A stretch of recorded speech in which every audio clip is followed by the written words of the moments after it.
అందరికీ నమస్కారం. కొత్త కథలోకి స్వాగతం. ఈ కథ పేరు బంగినపల్లి మామిడి పండు. రచన ఉయ్యాల గారు. స్వాతి సరసమైన కథల్లో 1991లో ప్రచురింపబడింది ఈ కథ. ఈ కథ చదవడానికి నాకు అనుమతించిన శ్రీ రచయిత గారికి నా ధన్యవాదములు. ఇంకా కథలోకి వెళ్లే ముందు తప్పకుండా లైక్ చేయండి. అప్పుడే అచ్చయ్ ఇంకా ఆరని శుభలేఖల్లో ఒకదాన్ని అందుకొని పరీక్షగా చూశాడు ప్రణీత్. పూలదండ ఆకారంలో మంగళసూత్రం. ఒక శతమానంలో వధువు ఫోటో, మరొక శతమానంలో వరుడి ఫోటో. దండ మధ్య వివాహ మహోత్సవ ఆహ్వానం. మల్టీ కలర్ స్క్రీన్ ప్రింట్లో విలక్షణంగా చూడముచ్చటగా ఉంది. వధూవరుల ఫోటోలను గమనిస్తే ఎవరైనా ముసిముసి నవ్వులు చెందక తప్పదు. వధువు వరుని వంక, వరుడు వధువు వంక ఓరగా దొంగచూపులు చూస్తున్నట్టుగా ఉన్నారు. తను కావాలనే వాళ్ళని ఆ విధంగా ఎంతో కష్టపడి ఫోటో తీశాడు. ఆ డిజైన్ని రూపొందించింది కూడా తనే. వధువు చిరంజీవి లక్ష్మి సౌభాగ్యవతి ఆదిలక్ష్మి, వరుడు చిరంజీవి విష్ణుమూర్తి. ఆహా, కులాలు వేరైనా వీళ్ల పేర్లు ఎంత అతికినట్టు కలిశాయో. కవర్ మీద పెళ్ళంటే నూరేళ్ల పంట అన్న అక్షరాలు బంగారు రంగులో దగదగా మెరిసిపోతున్నాయి. శుభలేఖ తను ఆశించిన దానికంటే అందంగా వచ్చినందుకు ప్రణీత్ పొంగిపోయాడు. ప్రశ్నవాడికి సంతోషంగా బిల్లు చెల్లించి వాటిని తీసుకొని ఉత్సాహంగా ఇంటికి బయలుదేరాడు. వీధి గేటు తీసుకుని లోపలికి అడుగు పెడుతూ ఉండగా వరండాలో తీరుబడిగా కూర్చుని భగవద్గీత పారాయణం చేస్తున్న పెళ్ళికొడుకు విష్ణుమూర్తి దర్శనమిచ్చాడు.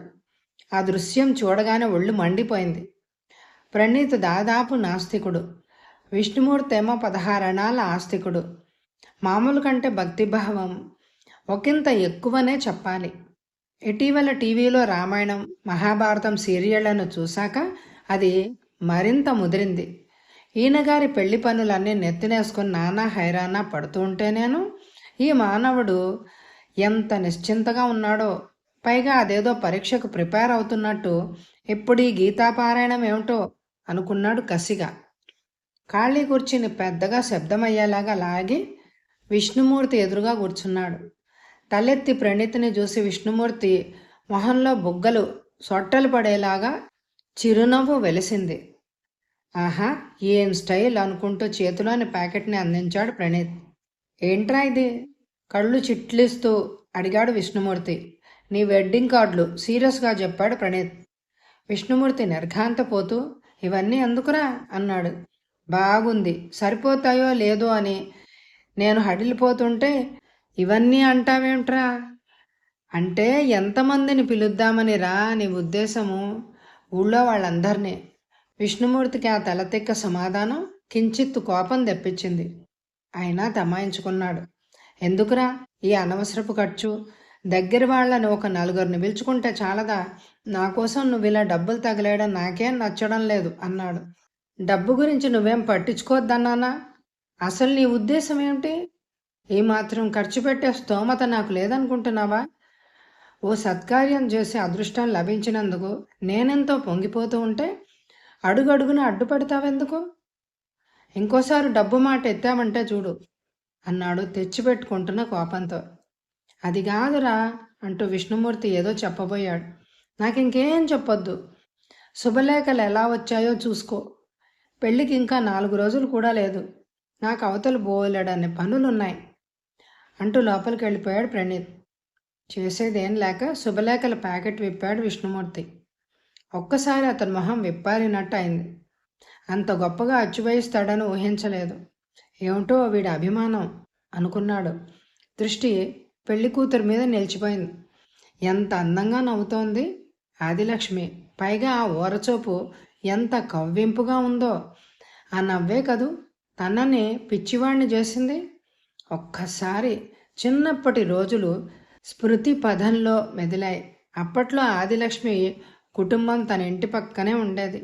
తమవి వేరువేరు కులాలు అయినప్పటికీ తమ 2 కుటుంబాల మధ్య ఎంతో ఆత్మీయమైన అనుబంధం ఏర్పడింది. తనకు 4 ఏళ్ల వయసప్పుడు ఆదిలక్ష్మి పుట్టింది. చిన్నప్పటి నుంచే చాలా బొద్దుగా ముద్దుగా ఉండేది. ఆడపిల్లలంటే అమ్మకి ఎంతో ఇష్టం. అందుకే ఎప్పుడు ఆదిలక్ష్మి చుట్టూ తిరుగుతుండేది అమ్మ. అమ్మతో పాటు తను కూడా ఎక్కువగా వాళ్ళింట్లోనే గడిపేవాడు. ఎత్తుకోవడం చేతగాకపోయినా ఆదిలక్ష్మిని పోట్లాడి మరీ ఎత్తుకునేవాడు. ఆదిలక్ష్మి తన మీద ఎన్నిసార్లు ఒంటేలు పోసిందో. అయినా సరే తను కోపంగాని అసహ్యంగానే తెచ్చుకోకుండా రబ్బరి బొమ్మలాగా ఉండే ఆదిలక్ష్మిని ఎత్తుకుని ఆడించేందుకు ఎప్పుడూ ప్రయాసపడుతూ ఉండేవాడు. మాటలు నేర్చిన తర్వాత ఆదిలక్ష్మి తనని బావా అని సంబోధించడం మొదలుపెట్టింది. ఎంతో కాలం ముందు నుంచే తమ తల్లిదండ్రులు వదిన, అన్నయ్య అనే ఆత్మీయ సంబంధాలు కలిపేసుకోవడమే అందుకు కారణం. ఊహ తెలుస్తున్న కొద్దీ ఆ పిలుపు తనకు అదోలా అనిపించేది. ఆదిలక్ష్మి మాత్రం నిష్కల్మషంగా ఎప్పుడూ బావా బావా అంటూ తనతో మాట్లాడుతూ ఉండేది. 14వ ఏట కాబోలు ఒకరోజు హఠాత్తుగా ఆదిలక్ష్మి పెద్ద మనిషి అయింది అన్నారు. పెద్ద మనిషి అవడం అంటే ఏమిటో తనకప్పుడు తెలియలేదు. 2 వారాల పాటు ఆదిలక్ష్మి తన కంటికి కనిపించలేదు. ఇదివరకట్లాగా చూద్దామని వాళ్ళ ఇంటికి వెళ్తే ఆదిలక్ష్మి ఉన్న గదిలోకి వెళ్ళనిచ్చేవారు కాదు. నిన్న మొన్నటి వరకు తనతో చట్టాపట్టాలు వేసుకుని తిరిగిన అమ్మాయి ఉన్నట్టుండి పెద్ద మనిషిగా ఎట్లా మారిపోయిందో. ఆమెను బడికి పంపకుండా గదిలో ఎందుకు నిర్బంధించారు అంతా అయోమయంగా ఉండేది. ఆడపిల్లకు చదువులెందుకు అన్న తల్లిదండ్రుల సాంప్రదాయక మనస్తత్వం వల్ల ఆదిలక్ష్మి చదువుకి అర్ధంతరంగా ఫుల్ స్టాప్ పడింది.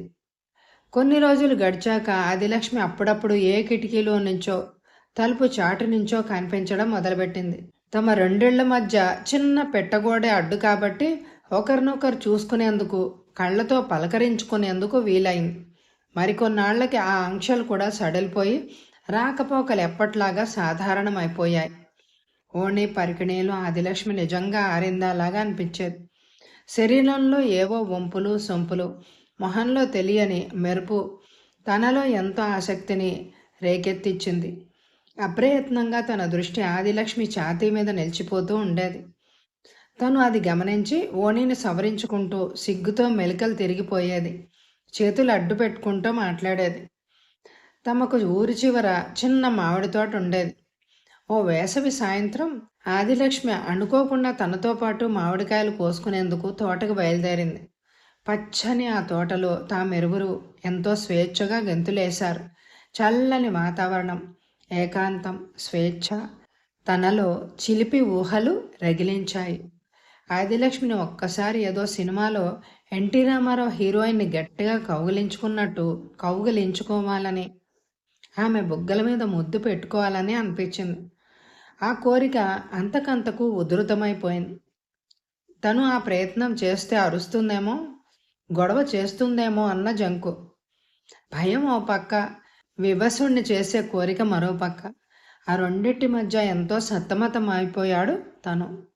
ఆదిలక్ష్మిని చిన్నప్పుడు ఎన్నిసార్లు బుగ్గల మీద ముద్దు పెట్టుకోలేదు, ఎన్నిసార్లు చంకనేసుకొని తిప్పలేదు.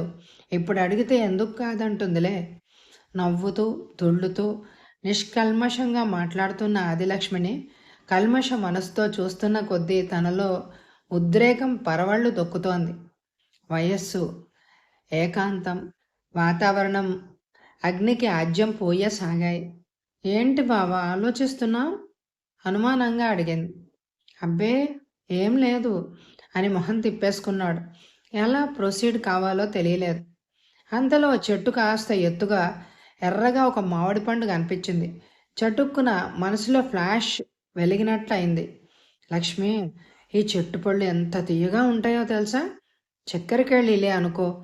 ఆ మగ్గిన పండు రుచి చూస్తావా అన్నాడు తను. ఓ అన్నట్టు తల ఊపింది ఆదిలక్ష్మి అమాయకంగా. తను ఆ పండును అందుకునేందుకు 1-2 సార్లు ఎగిరి ప్రయత్నించాడు. నిజంగా ప్రయత్నిస్తే అందుతుంది, కానీ తన ఆలోచన వేరు కదా. అందుకని ఎన్నిసార్లు గెంతినా అందలేదు అది. పోనీ నిన్ను ఎత్తుకుని పైకి లేపుతాను, నువ్వు తెంపై అన్నాడు తను అప్పుడే ఆ ఆలోచన తట్టినట్టు. తన ప్లాన్ అర్థమైందో లేదో తెలియదు కానీ ఆదిలక్ష్మి సరే అన్నట్టు తల ఆడించింది. అయితే ఒక్క క్షణం కూడా ఆలస్యం చేయకుండా తను ఆదిలక్ష్మిని అల్లుకుపోయినంత పని చేశాడు. కాస్త వంగి నడుం చుట్టూ చేతులు బిగించి పొట్టను గుండెలకు హత్తుకుంటూ పైకెత్తాడు. చెక్కిలి గింతలు పెట్టినట్టయి కిలకిలా నవ్వింది ఆదిలక్ష్మి. అంతలోనే సర్రున కిందకి జారిపోయింది. కాదు, తనే జారవిడిచాడు. ఆమె గుండెలు తన మొహాన్ని, గొంతును, ఛాతీని తాకుతూ తన గుండెల్లో చిక్కుకుపోయాయి. పట్టు పరికిణీ కదూ, జారిపోతోంది అంటూ మళ్ళీ పైకెత్తడం, జార విడవడం అలా ఎన్నిసార్లు చేశాడో. ఆ స్పర్శ తనను ఉన్మాత్తుణ్ణి చేసింది. ఆ దొంగాటని ఆదిలక్ష్మి కూడా ఎంజాయ్ చేస్తున్నట్టు అనిపించింది. అందుకే అడ్డు చెప్పలేదు. దాంతో తాను మరింత రెచ్చిపోయి ఆమె మొహం మీద ముద్దుల వర్షం కురిపించాడు. వద్దు బావా, ఎవరైనా చూస్తారు, ప్లీజ్ బావా. పైకి ప్రతిఘటిస్తున్నట్టు ప్రవర్తిస్తూనే తనకు సహకరించింది. అంతే, అనూహ్యంగా తాము ఆ చల్లని ప్రకృతి ఒడిలో ఒకటైపోవడం జరిగింది. ఆదిలక్ష్మికి తన మీద కోపం వస్తుందేమో అనుకున్నాడు. కానీ ఆమె చూపుల్లో ఆరాధనే తప్ప మరే భావము కనిపించలేదు. లక్ష్మి, మనం పెళ్లి చేసుకుందాం, నాకు నువ్వు కావాలి అన్నాడు తను. నాకు కూడా నువ్వే కావాలి బాబా, నువ్వు లేకుండా నేను బ్రతకలేను అంది తను. ఆ విధంగా తామిరువురు ఆవేశంతో ఏవేవో ప్రతిజ్ఞలు చేసుకుంటూ ఉండగా ఎక్కడి నుంచో హఠాత్తుగా ఓడిపడ్డాడు నాన్న. ఆయనలో ఎప్పుడూ అంత కోపం చూడలేదు. ఆదిలక్ష్మి ముందే తన చెంప చెళ్ళు అనిపించాడు. ఆమెను గిరగిరా ఏడ్చుకుపోయి ఆడపిల్లను కని వదిలేయడం కాదు, కాస్త అదుపులో పెట్టుకోవాలంటూ చాలా అసభ్యంగా ఆదిలక్ష్మి తల్లిదండ్రుల మీద విరుచుకుపడ్డాడు. ఆ రోజు నుంచే తమ రెండు కుటుంబాల మధ్య సంబంధాలు పూర్తిగా తెగిపోయాయి. బంధుత్వం కంటే గొప్పదనుకున్న తమ అనుబంధం పుటుక్కనే తెగిపోయి దాని స్థానంలో శత్రుత్వం చోటు చేసుకుంది. కనిపించని కులం ఎంత బలమైందో తనకు అప్పుడే అర్థమైంది. మాటలు కాదు కదా, తమ మధ్య చూపులు కూడా కరువయ్యాయి. నాన్న దృష్టిలో తమది గొప్ప కులం, ఆదిలక్ష్మి వాళ్ళది తక్కువ కులం. ఎన్నాళ్లుగా అన్నయ్య, వదిన, బావ అని కలుపుకున్న వరుసలన్నీ మూటకమని తేలింది. కేవలం ఆత్మవంచనకు, పరవంచనకు ఉద్దేశించినవి. ఒకే దేవుళ్ళని పూజించి ఒకే పండుగలు చేసుకునే తమ మధ్య ఈ కులం అడ్డుగోడలేమిటో. స్నేహానికి అడ్డం చెప్పని కులం పెళ్లికెందుకు అడ్డం చెప్తోంది? కుల వృత్తులను కాలదన్ని ఎవరికి తోచిన వృత్తిని వారు చేసుకుంటున్న ఈ రోజుల్లో ఇంకా కులాన్ని ఎందుకు పాటిస్తున్నారో తనకి ఏమాత్రం అర్థమయ్యేది కాదు. ఎవరు ఎన్ని రకాలుగా అడ్డుపడ్డా పెళ్ళంటూ చేసుకుంటే ఆదిలక్ష్మినే చేసుకుంటానని మనసులోనే గట్టిగా నిర్ణయించుకున్నాడు తను. ఆ విషయం చెప్పి ఆదిలక్ష్మికి భరోసా కల్పించేందుకు అవకాశం చిక్కేదే కాదు. ఒకరోజు తన మనసులోని ఉద్దేశాలను కాగితం మీద పెట్టి పాలవాడి ద్వారా లక్ష్మికి చేరవేశాడు తను. ఆ వెంటనే ఆదిలక్ష్మి నుంచి ఉత్తేజభరితమైన సమాధానం వచ్చింది. అంతే, అక్కడి నుంచి తమ మధ్య కొన్నాళ్ళు లేఖాయణం సంతోషదాయకంగా సాగింది. దురదృష్టవశాత్తు ఒకరోజు ఆదిలక్ష్మి రాసిన ఉత్తరం నాన్న చేతిలో పడింది. అంతే, మళ్ళీ పెద్ద రభస. నాన్న వాళ్ళని చాలా ఘోరంగా అవమానించాడు. పాలు తాగే ప్రాయం నుంచి ఆదిలక్ష్మిని తన చేతుల్లో ఆడిస్తూ ఎంతో ఆత్మీయతను పంచిన తన తల్లిదండ్రులు ఆ అమ్మాయి మీద అట్లా విరుచుకుపడుతూ ఉంటే, అన్యాయంగా భాండాలు వేస్తూ ఉంటే తను ఎంతో విలవిల్లాడిపోయాడు. ఎన్నాళ్ల స్నేహం, ఆత్మీయత అంతా ఉత్తదేనా? కనిపించని కులం ముందు అవన్నీ దిగదొడిపేనా?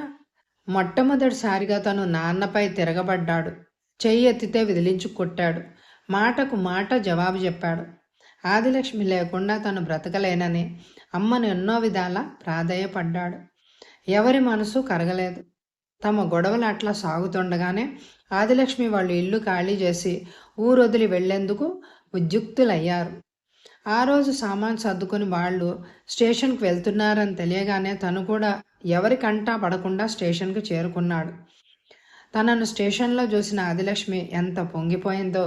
వాళ్ళు ఎక్కిన ట్రైన్లోనే తను కూడా ఎక్కేశాడు. 2-3 స్టేషన్లు దాటిన తర్వాత సైగ చేయగానే ఆదిలక్ష్మి గప్చిప్గా తల్లిదండ్రులు కన్ను కప్పి తన వెంట వచ్చేసింది. అంత చిన్న వయసులో తమ ఇద్దరికి అంత తెగువ ఎలా వచ్చిందో ఇప్పటికే ఆశ్చర్యంగా ఉంటుంది.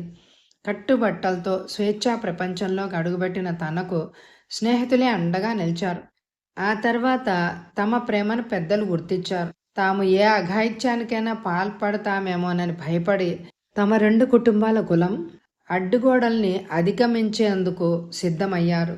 తీయని గత స్మృతుల నుంచి బయటపడి పెళ్లి కూతురు ఆదిలక్ష్మికి పెళ్లి శుభలేఖ చూపిద్దామని కుర్చీలోంచి లేచాడు విష్ణుమూర్తి. ఆ వేళ బంధుమిత్రులతో ప్రణీత్ ఇల్లు కళకళలాడిపోతోంది. రంగురంగుల కాగితాలు, తోరణాలు, విద్యుత్ దీపాల వెలుగులతో కొత్త అందాలను సంతరించుకుంది. హాల్లో పొందికగా అమర్చిన భారీ కుర్చీలో పెళ్ళికొడుకు విష్ణుమూర్తి, పెళ్లికూతురు ఆదిలక్ష్మి ఆసీనులై ఉన్నారు. వాళ్ల మొహాల్లో సిగ్గుతో కూడిన వింత సోయగం తొణికిసలాడుతోంది. బంధుమిత్రులు, పిల్లలు, పెద్దలు అందరి కళ్ళు వారి మీదే కేంద్రీకృతమై ఉన్నాయి. ప్రణీతు 2 భారీ పూలదండలు తెచ్చి చెరువుటి అందించాడు. వధూవరులు దండలు మార్చుకుంటూ ఉండగా హాలంతా చప్పట్లతో దద్దరిల్లిపోయింది. ప్రణీత్ గొంతు సవరించుకొని ఉద్వేగంగా మాట్లాడడం మొదలుపెట్టాడు. 60 ఏళ్లు దాటితే షష్ఠిపూర్తి జరుపుకుంటారు. అది సర్వసాధారణం. అయితే ఇది అట్లాంటి షష్ఠిపూర్తి ఉత్సవం కాదు. వయసు పరంగా మా తాతయ్యకి, నాయనమ్మకి ఎప్పుడూ షష్ఠిపూర్తులు అయిపోయాయి. తాతయ్య వయసు ఇప్పుడు 80 దాటింది. నాయనమ్మ వయసు 76 ఏళ్ళు. అయినా ఇది మరొక రకంగా షష్ఠిపూర్తి ఉత్సవమే. ఎందుకంటే వీళ్ల వివాహం జరిగి నేటికి సరిగ్గా 60 ఏళ్ళు. ప్రణీత్ ప్రసంగానికి హోరున వెల్లువెత్తున చప్పట్లు కొన్ని క్షణాల పాటు అంతరాయం కలిగించాయి. పళ్ళులేని బోసి దవడల్ని కొరుక్కుంటూ పెళ్లికూతుర్ని సైలెంట్గా మోచేత్తో పొడిచాడు. పెళ్లికూతురు తనేం తక్కువ తినలేదు అన్నట్లు బోసి నోరును మరింత మడిచి పెళ్లికొడుకు తొడ మీద గిలింది. ఆ అపురూపమైన దృశ్యం చూసిన వారికి గిలిగింతలు పెట్టింది. ప్రణీత్ తన మాటల్ని కొనసాగించాడు. పెళ్ళంటే 100 ఏళ్ల పంట అంటారు. కానీ ఇప్పుడు జరుగుతున్న అనేక ప్రేమ వివాహాల్లో కానీ, పెద్దలు కుదిర్చిన వివాహాల్లో కానీ ఆ పవిత్ర భావనే కనిపించడం లేదు. వ్యాపార సంస్కృతి, ధన వ్యామోహం, అహం వల్ల అనేక పెళ్ళిళ్ళు 3 నాళ్ల ముచ్చటగానే మిగిలిపోతున్నాయి. వరకట్న మరణాలు, విడాకులు పెరిగిపోతున్నాయి. కానీ 60 ఏళ్ల కిందట నిష్కల్మషమైన మనసుతో ఒకటైన మా తాతయ్య, నాయనమ్మలు పవిత్రమైన భారత వివాహ వ్యవస్థకు అసలు సిసలైన ప్రతీకలుగా నిలిచారు. కులాలను, కట్టుబాట్లను, పెద్దలు సృష్టించిన అడ్డుగోడల్ని కాలదన్ని పెళ్లి చేసుకున్న ఈ ఆది దంపతుల ఇన్నేళ్ల కాపురంలో ఒక చిన్న అపశృతి కూడా లేదు అనడంలో అతిశయోక్తి ఏమీ లేదు. మనసున మనసై, బ్రతుకున బ్రతికై 2 శరీరాలు ఒకే ఆత్మగా కలిసి సాగిపోతున్న వీరి నుంచి మనమంతా నేర్చుకోవాల్సింది ఎంతో ఉంది. అందుకే నేను ఈ ఉత్సవాన్ని నిర్వహించేందుకు పూనుకున్నాను. ఇందుకు బలవంతంగానైనా అంగీకరించిన తాతయ్యకి, నాయనమ్మకి శిరస్సు వంచి పాదాభివందనం చేస్తున్నాను అంటూ ప్రణీతు వధూవరుల పాదాలను కళ్ళకద్దుకున్నాడు. కథ అక్కడితో ముగియలేదు. ఆ రాత్రి విందు ముగిసి ఎక్కడ వాళ్ళక్కడ వెళ్ళిపోయాక సినిమాలో లాగా అలంకరించిన శోభనం గదిలోకి ఆ వృద్ధ దంపతులను తోసి తలుపులు మూశారు. పందిరి మంచం, మల్లెపూల దండలు, అగరొత్తుల పరిమళం ఏదో కలల ప్రపంచంలోకి అడుగుపెట్టినట్టుంది. ఇద్దరికీ తమ కలయిక గుర్తొచ్చింది. కటిక నేల మీద మట్టి వాసన మధ్య ప్రకృతి ఒడిలో జరిగిపోయినప్పటి ఆ అనుభూతికి ఈ కృత్రిమ అలంకారాలు సాటిరావు. వరుడు పెళ్లికూతురు వంక కొంటగా చూశాడు. ఏమిటా చూపు అన్నట్టు మూతి ముడుపుతోనే కసిరింది వధువు. సీలింగ్ ఫ్యాన్కి వేలాడుతున్న బంగెనపల్లి మామిడి పండును హఠాత్తుగా గమనించి ఆశ్చర్యపోతూ చూడు చూడు అన్నట్టు కనుబొమ్మలు ఎగరేశాడు పెళ్ళికొడుకు. హారి బడవకానా అని ఆ పని చేసిన మనవణ్ణి మనసులోనే తిట్టుకుంటూ సిగ్గుల మొగ్గలైంది పెళ్ళికూతురు. అప్పుడంటే నాజుగ్గా 7 మళ్ళలు ఎత్తుండేదానివి కాబట్టి ఎత్తుకున్నాను. కానీ ఇప్పుడు పిప్పళ్ళ బస్తాలాగా తయారయ్యావు. నిన్ను ఎత్తడం నా వల్ల కాదే బాబు, నా నడుము విరిగిపోతుంది అంటూ బెంబేలు పడిపోయాడు పెళ్ళికొడుకు. ఆ మాటలకి పెళ్ళికూతురు ఉక్రోష పడిపోతూ పెళ్ళికొడుకు ముగ్గుబుట్ట తల మీద ఒక మొట్టికాయ మొట్టింది. ఆ తర్వాత వీరనారిలాగా పైటను నడుముకు చుట్టింది. ఆ తర్వాత తనే వెళ్ళి తన చేతికర్ర సహాయంతో ఆ మామిడి పండుని టప్మని కొట్టి కింద పడగొట్టింది. కథ సమాప్తం. ఈ కథ అందరికీ నచ్చిందా అండి? అయితే తప్పకుండా లైక్ చేయండి. మీ అభిప్రాయాల్ని కామెంట్ ద్వారా తెలియచేయండి. అవి నేను రచయిత గారికి పంపిస్తాను. Thank you very much my dear friends.